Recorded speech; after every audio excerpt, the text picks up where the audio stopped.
بسم اللہ الرحمن الرحیم۔ الصلاۃ والسلام علیک یا رسول اللہ وعلی آلک و اصحابک یا حبیب اللہ۔ الصلاۃ والسلام علیک یا نبی اللہ وعلی آلک و اصحابک یا نور اللہ۔ ہر انتہا سے پہلے، ہر ابتدا کے بعد، ذات نبی بلند ہے ذات خدا کے بعد۔ دنیا میں احترام کے قابل ہیں جتنے لوگ، میں سب کو مانتا ہوں مگر مصطفیٰ کے بعد۔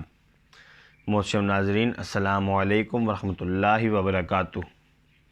میں محمد حسنین رضا مجددی پروگرام آؤ حدیث سیکھیں کا ایپیسوڈ 8 لے کے آپ کی خدمت میں حاضر ہوا ہوں۔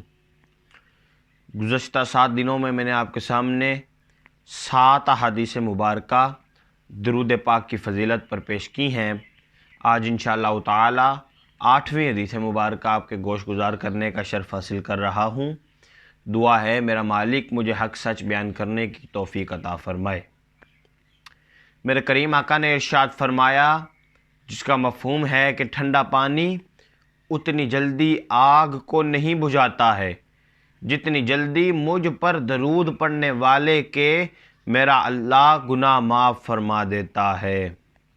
احباب گرامی قدر، آج کی جنریشن ہے، آج کا یہ نفسا نفسی کا عالم کا دور ہے۔ اس دور میں ہر کسی کو ہر چیز جلدی چاہیے، ہر چیز جلدی چاہیے۔ فاسٹ دور چل رہا ہے اور ہر چیز اس کو فاسٹ چاہیے ہوتی ہے۔ تو اس سے زیادہ فاسٹ گناہ بخشوانے کا کیا طریقہ ہو سکتا ہے کہ میرے کریم آقا نے ارشاد فرمایا کہ ٹھنڈا پانی اتنی جلدی آگ کو نہیں بجھاتا ہے، یعنی اس سے بھی زیادہ جلدی۔ آپ آگ پر ٹھنڈا پانی پھینکیں، آگ جس طرح فوراً بجھ جاتی ہے، اس سے بھی جلدی، اس سے بھی فوراً میرا اللہ اس شخص کے گناہ معاف فرما دیتا ہے جو مصطفیٰ پر درود پڑھتا ہے۔ اللہ رب العزت سے دعا ہے کہ ہمیں کثرت کے ساتھ حضور قلب کے ساتھ نبی و آل نبی و اصحاب نبی کی بارگاہ میں ہدیہ درود پیش کرنے کی توفیق عطا فرمائے۔ میرا مالک ہر دیکھنے والے کی خیر فرمائے۔